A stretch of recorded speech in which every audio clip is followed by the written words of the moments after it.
Narito tayo ngayon upang matunghayan ang talaga ng mga nag-iinit, nagbabaga at napaka-trending na latest issue ni Ate Erica. Ang issue nga na ito ay issue sa pagitan ni Ate Erica pati na rin ang away laban sa kanyang pamilya. Sa pagpapatuloy nga ng ating istorya ay bumalik ulit ng pangalawang beses si Kalingap Val Santos Matubang sa bahay nila Ate Erica. Nung sa ganon ay may interview muli si Lolo Miguel na lolo ni Ate Erica pati na rin ang tita niya. Nung sa ganon ay makuhaan ito ng mga impormasyon. Sa kanilang pinag-uusapan ay meron talagang naninira sa reputasyon nila Lolo Miguel at ng pamilya nila Ate Erica dahil nagkagalitan silang dalawa. Kilala niyo ba ito? Kung kamag-anak niyo ba ito? Hindi pa po namin yan nakikita. Tay, kamag-anak mo tayo? Hindi ko pa nga nakita. So, personal. Ngayon ko lang nakita. Bakit, nakialam sa buhay ninyo? Hindi ko po alam. Lagi po kausapin niya eh. Ano? Tapos sinisira-siraan kayo. Hindi ko po nakikita. Ngayon lang yan. Ngayon ko lang nakita sa telepon. Yung pong sabing niya, yung syuta po niya. Sino syuta? Ang Jowa nito? Jowa po. May jowa ito, tumboy? Ano pangalan? Amy. Basta yung po nagpunta dito po ng mga ilang. May girlfriend? Opo. Yun po ang nagpunta dito. Yun po ang Pero mabait naman po yun. Mabait naman yun. Pumunta rito. Punta dito. Anong ginawa rito? Yun po, nagpunta po dito nung nandito pa po nung sila Erica na nakatira. Mayroon ka palang jowang tomboy? Wala mo bang pakialam dyan kung may jowa ka o wala? Pero mabait po yun. Inilahad pa nga ng tita ni Ate Erica na napakarami daw ang bagay ang binili ni Sir Jun A. Unang negosyanteng mayaman para kay Ate Erica at sa kanyang mga pamilya. Binilan nga siya nito ng lote, ng bahay pati na rin ng NMAX at tricycle. Ayon naman kay Lolo Miguel ay sinabi daw ni Sir Jun A na ang tricycle na yon ay pang pamilya.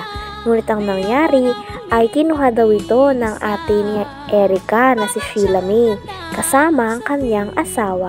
At hindi nga din ito nagagamit ng buong pamilya ni Ate Erica dahil ang mga pinamigay at tinulong ni Sir Jun A para kay Ate Erica ay talagang tinatago ng ate niya na si Sheila May.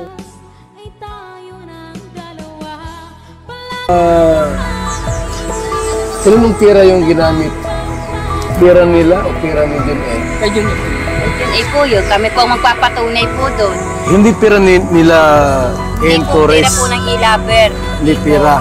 Yung pira po ni Jun A, ang binili po doon ni Sheila May, lote sa dait. Okay. May luto sa daet, binili? Opo.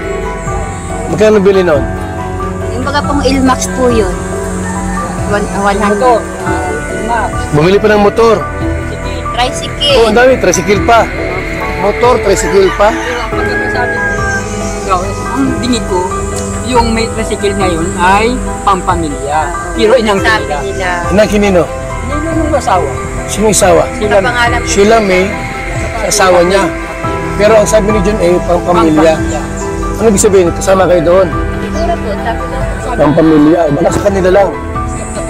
So, nasa yung Inmax na motor. Naka-Erica po. Siya po ang Ginagamit niya. Ngayon, Tinanong din ni Kalingap Val Santos Matubang sa tita ni Ate Erica pati na rin kay Lolo Miguel kung magkano kaya ang naitulong ni Sir Jun A sa pagsusponsor at pagtulong kay Ate Erica. Sumatotal nga daw ay tansya daw ni Kalingap Val Santos Matubang ay nasa 2 million ang naitulong niya kay Ate Erica sapagkat ang bahay ay nagkakahalaga ng lagpas 1 milyon at may binigay pa si Sir Jun A na motor pati na rin tricycle para sa pamilya sana ni Ate Erica. Ngunit simula nung nabigyan na sila at nasusustentuhan na sila ng mga pera ay nag-iba na nga daw ang ugali ng ate ni Ate Erica na si Sheila May, damay na rin daw si Ate Erica dahil bigla na lang nilang iniwan ang pamilya na nagpalaki sa kanila. pang pamilya. Baka sa kanila lang. So, Nasa yung Inmax na motor, Naka-Erika po. Siya po ginagamit niya. Ngayon, yung pira dito sa paggawa ng bahay, kaninong pira yan? Kay Sir Jordan rin na po po. So hindi lang kalating milyon ang nagastos niya.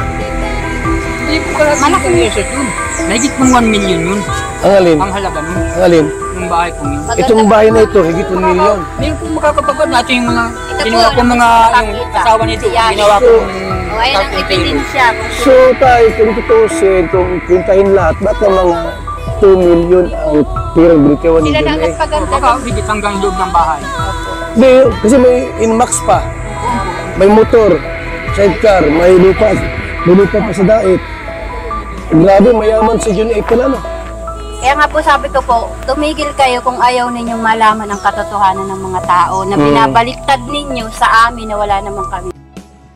Pinaparatangan din si Lolo Miguel na siya daw ang kumukuha ng pera dahil siya daw ang inuutusan o pinapakausapan na bumili ng mga gamit sa loob ng bahay na pinagawa ni Sir John A para kay Ate Erika sa kanyang pamilya.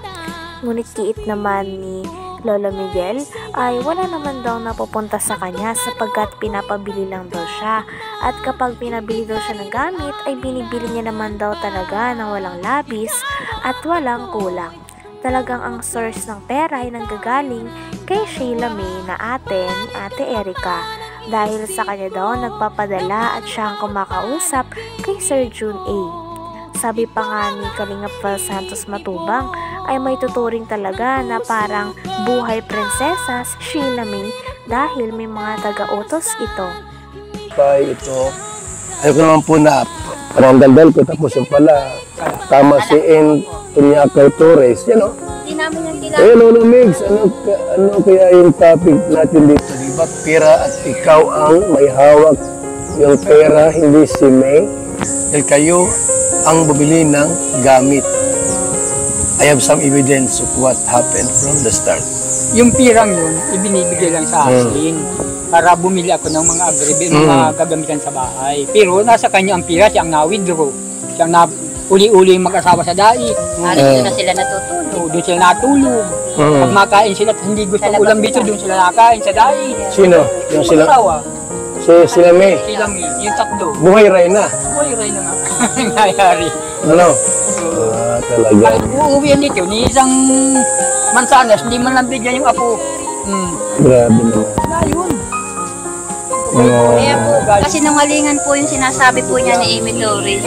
Alam ko po na Talagang parang tinatakot pa nga ang lolo pati na rin ang tita ni Erika ng mga taong galit sa kanila na kampi kila Ate Erika. Sinasabihan pa nga sila ng mga gutom na aso, at pinakuha pa nga ni Kalingap Val Santos Matubang ang pruweba ng tita ni Ate Erika na lagi daw silang pinagbabantaan. Sabi nga din ni Kalingap Val Santos Matubang ay hindi na maganda ang nangyayari dahil may mga pagbabanta na nga daw, nakakasuhan sila at marami pang paninirang puri ang sinasabi sa pamilya ni Ate Erika. Mansanas, hindi man lang bigyan yung apo. Grabe naman. Ayun. kaya po, kasi nungalingan po yung sinasabi po niya ni Amy Torres. Alam ko po na lagi yan kausap po ni May, magdamag-damag, magkausap po yan lagi dyan po sa kwarto. Yan po lagi ang magkausap. Saka si Sheila May. Umpisa pa po nung hindi pa po lumilitaw si Sir John A, magkausap na po yan. Hanggang dumating si Sir John A, sila na po lagi ang magkausap hanggang ngayon. Sila po ang laging mag-uusap. Nasa likod po si Sheila May kay Amy Torres, siya po yung nagbibigay yata po ng update. Okay. Kaya kumakalat po. Bibigyan ng mga salita para kumalat sa kanila. Parang tinatakot pa kayo ah. Nandiyan po yung si Kuya Bal yung yung text nila na kami, gutom na aso, nandiyan. Kunin mo daw. Tingnan natin. Kunin mo daw para mapagyan natin yung sinasabi nila.